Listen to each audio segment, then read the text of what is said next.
किताबें करती हैं बातें।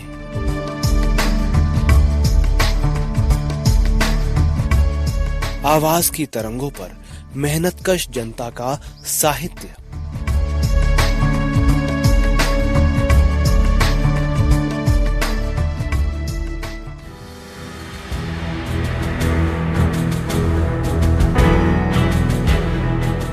सहकार रेडियो के श्रोताओं को पवन का नमस्कार। साथियों, किताबें करती हैं बातें कार्यक्रम में हम आपके लिए लेकर आए हैं राधा मोहन गोकुल जी की पुस्तक ईश्वर का बहिष्कार की ऑडियो रिकॉर्डिंग। इस पुस्तक में क्रमशः कुल 3 लेख हैं। ईश्वर का बहिष्कार, सत्यम धर्म सनातनः तथा धर्म और ईश्वर। आज आप सुनेंगे इस पुस्तक का अगला लेख, सत्यम धर्म सनातनः। ये लेख मतवाला में 28 अप्रैल 1928 को प्रत्यक्षवादी छद्मनाम से प्रकाशित हुआ था। तो सुनिए इस लेख की तीसरी और इस श्रृंखला की 7वीं कड़ी।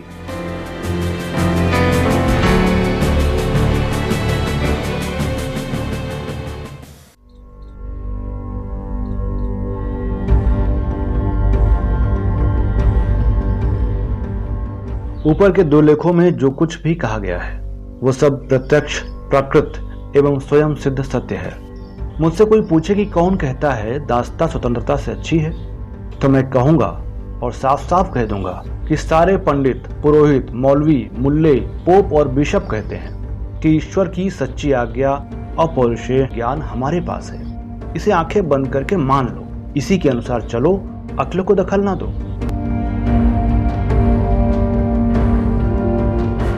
जो कोई इस पुस्तक में लिखी हुई बातों को अपौरुषेय हैं, मनुष्य बुद्धि के बाहर हैं, न मानेगा, वो अनंत या असीम समय के लिए नरक की यातना भोगेगा या 84 में फिरता फिरेगा।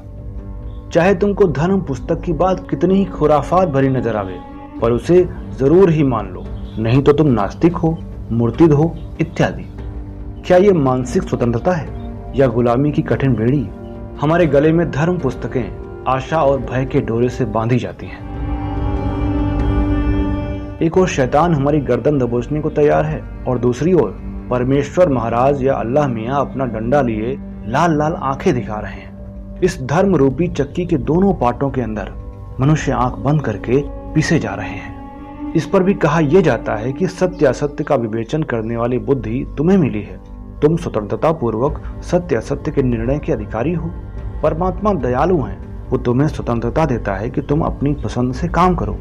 बेचारे बेपढ़े दीनहीनों से पुरोहित जी कहते हैं, तुम वेद शास्त्र पढ़कर नहीं समझ सकते, कुरान का समझना आसान नहीं, बाइबल को जान लेना टेढ़ी खीर है। हमारे हाथ में स्वर्ग की कुंजी है, चले आओ, हम तुम्हें अभी ठीक ठिकाने पर पहुंचाए देते हैं। किसी ने ठीक ही कहा है, गले की लंगोटी में 3 मुहर सोने की, कहती है बुलबुल मैं पार लगा दूंगी सुन। अर्थात अज्ञानी लोगों का जीवन, लड़कपन, जवानी और बुढ़ाई सोने की अशर्फियां हैं। बुलबुल, पुरोहित और पंडित इन्हें पार लगाने का धोखा देते हैं। हमारे खैर खाह वकलाए खुदा फरमाते हैं कि धर्म पुस्तक मनुष्य के तर्क की पहुंच से कहीं परे है। मनुष्य बुद्धि उसके रहस्य को नहीं जान सकती।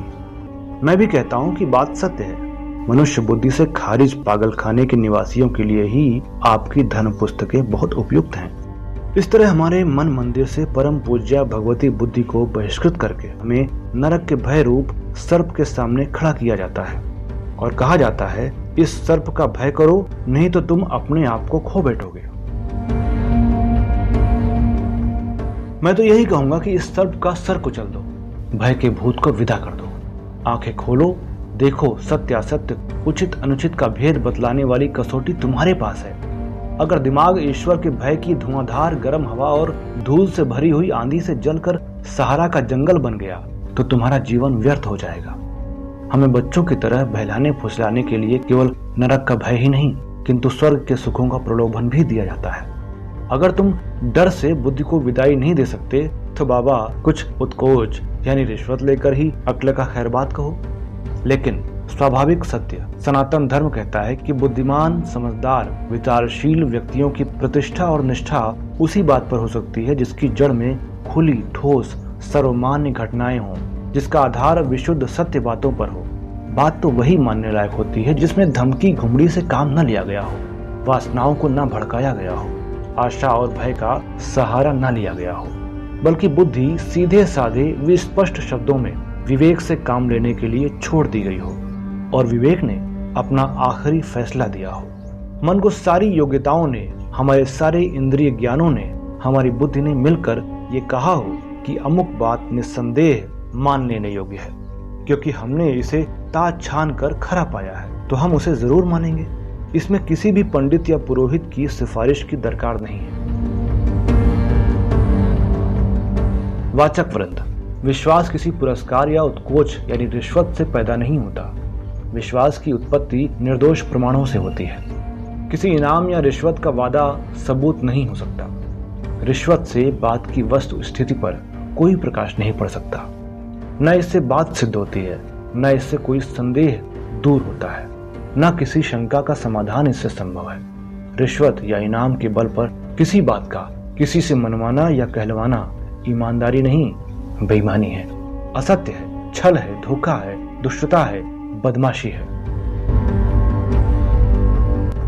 किसी हाकिम को, चाहे बदनाम पुलिस का सिपाही हो, डिप्टी कलेक्टर, मजिस्ट्रेट हो या चाहे जज या जूरर हो, रिश्वत तभी दी जाती है या रिश्वत का वादा तभी किया जाता है जब झूठ को सत्य कहलवाना होता है। हमसे स्वर्ग के सुखों का वादा इसलिए किया जाता है कि हम धर्म पुस्तकों की मिथ्या कल्पनाओं को सत्य कहने लगे। मनुष्यों सावधान, इस रिश्वत के वादे से बचो, नहीं तो तुम तो मारे ही जाओगे, तुम्हारी आगे आने वाली संतानों का भी सत्यानाश होता रहेगा।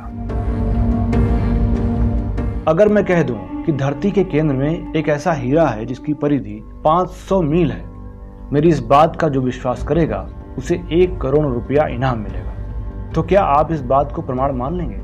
क्या ये वादा प्रमाण है इस बात का कि 500 मील परिधि वाला एक हीरा भूगर्भ में मौजूद है? बुद्धिमान लोग तो तर्कशास्त्र की कसौटी पर इस कथन को परखना चाहेंगे, युक्त प्रमाण मांगेंगे। हाँ, धोखा देने वाले और ढपोर शंख लोग धन के लाभ से चाहे ऐसे झूठ को सत्य कहने लगे। मैं तो सभी धर्मों की पुस्तकों से उद्धरण देकर बतलाता कि मेरा दावा बिल्कुल सच्चा है, लेकिन मुझे विश्वास है कि मतवाला महाराज इतने लंबे लेखों को स्वीकार नहीं करते, इसलिए यहाँ ही रुकना पड़ेगा। चमत्कारों, मोजज़ों या और अनहोनी बातों को प्रकटित घटना बतलाकर लोगों की आंखों में धूल झोंकना धर्म नेताओं का ही काम है। इससे मनुष्य की मानसिक स्वतंत्रता पर पत्थर डाला जाता है। जहां आत्मोद्धार के लिए विश्वास को प्रधानता दी गई, वहां बुद्धि का गला घोंटा गया। इस प्रकार की बेहुदा बातों ने स्वत्व और दायित्व, भले और बुरे की पहचान की कसौटी पर पर्दा डाल दिया है। मजा यह है कि इन सारी अनुचित चेष्टाओं के होते हुए भी जन साधारण पर सनातन अर्थात नैसर्गिक धर्म का प्रभाव बना ही रहा और समय समय पर झूठ का पर्दा खोलने, असत्य का गढ़ ढाहने को अविश्वासी, नास्तिक, निर्भीक लेखक और वक्ता होते ही रहे और सत्य की क्रमशः जय होती रही। आज हमें संसार का रंग पहले से बहुत बदला नजर आ रहा है। चाहे अल्लाह मियाँ आस्तीन चढ़ाए मेरी गर्दन नापने को तैयार क्यों न खड़े हों, चाहे धर्म नेता हमें रात दिन ईश्वर महाराज की तलवार की धार और उनके जेलखानों की मुसीबतों की कथा सुनाया करें, पर अक्ल इस बाजीगरी को शिकस्त देकर ही चैन लेगी। इन धर्म के मक्ताओं ने यानी मोनोपोली होल्डर ने कितने विरोधियों के प्राण नहीं लिए। इसी साल के भीतर कुरान के संरक्षकों ने 7 आर्य समाजियों के खून पिए। पिछले इतिहास की दास्तान दोहराने की जरूरत नहीं। ऐसे बैकुंठ या बहिश्त की खरीद फरोख्त के बाजार भी आजकल खूब गर्म है। हिंदुओं का बाजार इस ख्याल से बड़ा ही सुंदर और शानदार नजर आता है।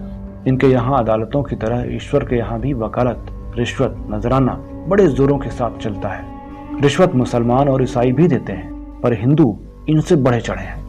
हिंदुओं के हरामखोर धर्म नेता तादाद में बहुत अन्य धर्मों की अपेक्षा बहुत ज्यादा है और मजे भी खूब उड़ाते हैं। लेकिन विशुद्ध सत्य या सनातन सत्य तो इसे बड़ी ही घृणा की दृष्टि से देखता है और चाहता है कि मोम को मोम कहा जाए, पत्थर को पत्थर। अनर्थ अच्छा नहीं, मूर्खों के धन से जेब भरने वाले पुरोहित, पंडित, मौलवी आज मालामाल हैं। जो जनता कथा कहानियों और गपोड़ों पर विश्वास करना छोड़ दे तो हरामखोरों का एक बहुत बड़ा समुदाय अपनी मौत आप ही मर जाए और जल्दी मर जाए। एक घोर पापी राक्षस संसार का स्वामी बनाकर आकाश में बैठा देना और फिर उसके नाम से संसार के लोगों को निर्दयता के साथ दोनों हाथ लूटना धर्म है। जो इसका भंडाफोड़ करने उठे उसे बड़े बड़े उपाध्याय, एमए, खानदानी लुटेरे कोसने को खड़े हो गए। इन लुटेरों और गुलाम हृदयों को स्वतंत्र विचार वाला मनुष्य सुहाता भी नहीं। ये काल्पनिक जगत में चक्कर लगाने वाले सच्चाई को फूटी आंखों नहीं देख सकते। इसमें अपराध किसका है? सत्य का। बीरबल आकाश दीपक के तले बैठकर खिचड़ी पकाता है। बाबा नानक इलाहाबाद में त्रिवेणी के जल से अपना करतारपुर का खेत सींचते हैं। इन्हें कोई कैसे समझाए जब समझाने वाला खुद नरक की आग में जलने से डरता हो और अज्ञात लोकस्थ मृत लोगों को भर भर लोटे पानी पहुंचा रहा हो।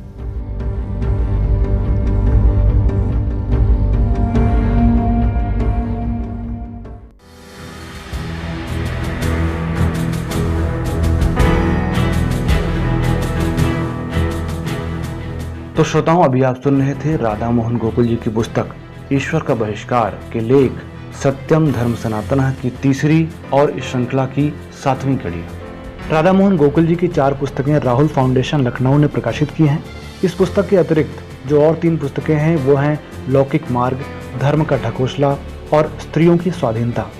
आप चाहें तो जनचेतना.books.org वेबसाइट पर जाकर ये किताबें मंगवा भी सकते हैं। सहकार रेडियो के व्हाट्सएप ग्रुप से जुड़कर ताज़ा कार्यक्रमों की अपडेट पाने के लिए अपने अकाउंट से 9617226783 पर नाम और जिला लिखकर भेजें। आप हमारा फेसबुक पेज और यूट्यूब चैनल भी लाइक सब्सक्राइब कर सकते हैं। हम टेलीग्राम और सिग्नल पर भी उपलब्ध हैं। सभी लिंक डिस्क्रिप्शन में दी गई हैं। हमारे बारे में अधिक जानने के लिए हमारी वेबसाइट सहकाररेडियो.com देखें। तो पुस्तक की अगली कड़ी के साथ फिर मिलेंगे। तब तक के लिए दीजिए इजाजत। मुझे यानी पवन को नमस्कार।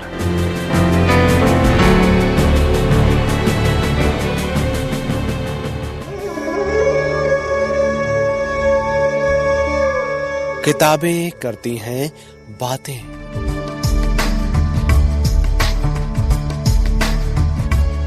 आवाज की तरंगों पर मेहनतकश जनता का साहित्य।